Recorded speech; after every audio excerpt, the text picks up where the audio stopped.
Was the Fire Lord's reign over the Fire Nation a monarchy or a dictatorship? I think it was both.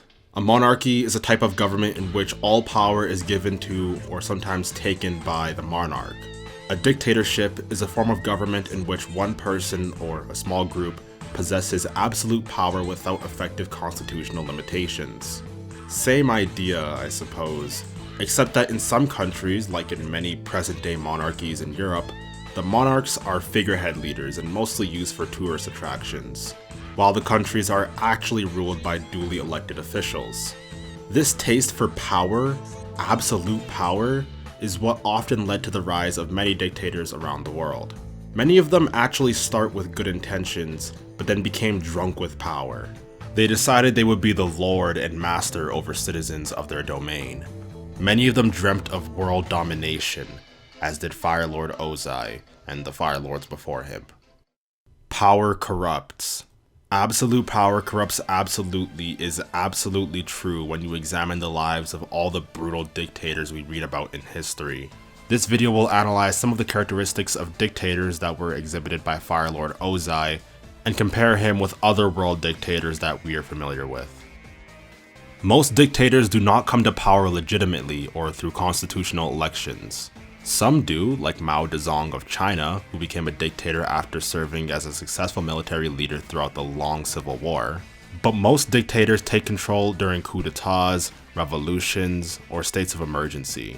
Idi Amin of Uganda organized a military coup that ousted his predecessor. So did Napoleon Bonaparte of France. Vladimir Lenin ordered the execution of Caesar's royal family in Russia. Adolf Hitler took advantage of the confusion during the Great Depression and the absence of an effective government to become the German leader. Fire Lord Ozai killed his father, Fire Lord Azulon, to become the Fire Lord. Despite their complete domination and authority over their citizenry, many dictators tend to suffer from extreme anxiety. They live in constant fear of a civilian uprising and/or assassination. They behave in a manner driven by a hidden, extreme, and sometimes irrational fear of what fate might befall them. This paranoia causes them to do some crazy things. For example, it was said that Saddam Hussein of Iraq had multiple meals prepared for him from different parts of Iraq every day so that no one would know where he was eating to avoid being poisoned. Some news medias even reported that he had many body doubles whom he sent on different missions to minimize his chance of being killed. Kim Jong-il, the former leader of North Korea, was so afraid of being assassinated while flying that he exclusively traveled via armored-plated train, which his descendant, the current Kim Jong, still uses to travel. Then there was the former dictator of Burma named Than Shwe. He moved the capital of Burma to a remote island in the jungle without running water or electricity, all in an effort to avoid being captured by disgruntled citizens. Likewise, Fire Lord Ozai was so scared of the rise of the Avatar he sent different groups of hunters, including endangering the lives of his children, Zuko and Azula, to hunt him. You may be able to actually contest that point, but there is no doubt that the Fire Lords before him were terrified of the Avatar. It's implied that Ozai wasn't as scared as his forefathers, but he still did take precautionary measures such as keeping himself safe in the fire bunker during the solar eclipse. All dictators believe that what they believe is how life should be. They see themselves as incredibly special, highly gifted, and deserving of admiration and worship. They believe that if they can get their way, it would improve their life and must benefit others. So they wield a chokehold of power over those they rule. Once in power, a dictatorship takes on a life of its own. Things get done in the name of the dictator. During Hitler's dictatorship, all things were done in his name, and fear was a key factor in getting them done. Upset Hitler and you pay the penalty was the mantra. The North Korean dictator Kim Il-sung was essentially the sole subject of all forms of art created by the country. School children were taught to give thanks to Kim Il-sung, the source of all their blessings, as part of their training. Saddam's Iraq was also full of statues, murals, paintings, posters, all bearing his name. An example in the Fire Nation was Fire Lord Ozai's statues in episode 42, the headband. A lot of the Fire Nation history was also changed as to propagate themselves. Not only do dictators wield far-reaching, real-world power, A large number of these individuals also maintain a cultural and political environment that feeds their grand delusions regarding their self-importance. For instance, Saddam thought he himself was the savior of the Iraqi people. Muammar Gaddafi had himself crowned King of Kings of Africa, and the North Korean Kim line of succession proclaimed themselves to be godlike. Idi Amin's full self-bestowed title was His Excellency, President of Life, Field Marshal, Al-Hadi, Dr. Idi Amin Dada, Lord of all beasts of the earth and fishes of the sea, and conqueror of the British Empire in Africa in general and Uganda in particular. He even stated that he was the uncrowned King of Scotland. He conferred a doctorate of law on himself from Makerere University, as well as the Victoria's Cross, a medal made to emulate the British Victoria Cross. Firelord Ozai invented and gave himself the title Phoenix King, a made-up title no one had ever heard of, because, well, he could. Zhang was a runaway firebender. He wasn't allowed in Fire Nation territory because he wasn't allowed to quit the Fire Nation military.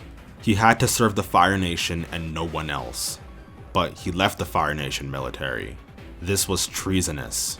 Zuko faced similar punishment for similar behavior. With regard to dictators, one particular trait that stands out, perhaps among the rest, is narcissism. Narcissistic individuals have a greatly exaggerated sense of their own importance and are preoccupied with their own achievements and abilities. They see themselves as incredibly special people deserving of admiration, and consequently have difficulty empathizing with the feelings and needs of others. Firelord Ozai demanded this admiration from his family and only found it through Azula. He banished Zuko for not completely conforming to the way he thought. Since birth, Ozai despised Zuko for not showing enough evil vigor.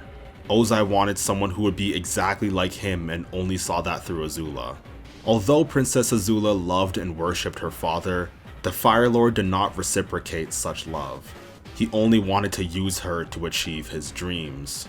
Zuko was also consumed with pleasing his father and also became a narcissist and bullied everyone around him to get his way.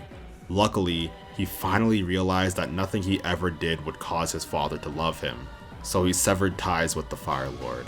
All those years chasing the Avatar, he had missed his father, but when he came back, Ozai only showed interest in him because Azula lied and told him Zuko killed the Avatar. Apart from his own desires, Zuko was essentially useless to him. Once they're in power, it usually takes a lot for a dictator to step down. Because they're generally not elected by the people, or because they're afraid of how their citizens will enact justice if they relinquish power, dictators often die in office, in many different ways. Hitler committed suicide. Saddam was executed. Idi Amin died in exile. Stalin had a stroke. As for Ozai, he didn't die at the end of the story, but Aang took his bending away and he was locked up in jail. He was lucky that Aang didn't kill him, but in his mind, without his bending power, Ozai was as good as dead. Some final words before we finish off. Contrary to popular belief, the United States isn't actually a dictatorship. I mentioned and gave examples of dictators, and I never mentioned Trump, and I know a lot of people will ask why I didn't talk about him. I've even had a few comments in my IRL video comparing America to the Fire Nation. This definitely isn't true though, especially now. Donald Trump got his power through voting, unlike many other dictators who don't give a damn about democracy, or in other cases rig the votes. The fact that many people believe Trump may not have a second term is already indicative of someone who isn't actually a fascist. In the United States, citizens can publicly criticize Trump and still feel safe. Dictators have complete control over the entire flow of media, so this shouldn't be possible. As I said before, you couldn't question Hitler and get away with it. Trump also has no desire to spread his influence through world domination. This is unlike the Fire Nation, but we actually do know other American presidents who tried to spread their American influence throughout the world, so this critique isn't completely wrong. Trump, however, believes in America first and is the first president in 39 years to not start a war. One of his goals actually was to bring back the American troops fighting in foreign wars. The only thing Donald Trump and his supporters have that is indicative of a fascist dictatorship is a sense of ultra-nationalism. But what separates Trumpublicans from, say, North Korea is that Trump fans do it willingly. There is no state-enforced nationalism, unlike North Korea. The North Korean government shot people who weren't crying enough after Kim Jong-il died. An honest look at American politics should really dispel this idea that Trump is a dictator, although people did say the same thing about Obama way back, so this isn't a partisan complaint. Thank you guys so much for watching the video. If you enjoyed the video, be sure to check out my other video on Ozai's character more broadly. If you guys enjoyed the politics aspect of this video, I did make another video on Korra and Tenzin, and I touched up on politics there a bit. If you guys just want videos on characters in the Fire Nation in general, I've made a video I think at this point on every single main character in the Fire Nation. Like even Zhao. Who remembers Zhao? That's actually relevant to the video, watch it to find out. Anyways, don't forget to like, comment, and subscribe. Like 99% of you aren't subscribed. I mean, it's not actually 99%, but I'm not even exaggerating that much if I were to say 99%. It's like 97 or 96% or something. I'll catch you all next time. Peace.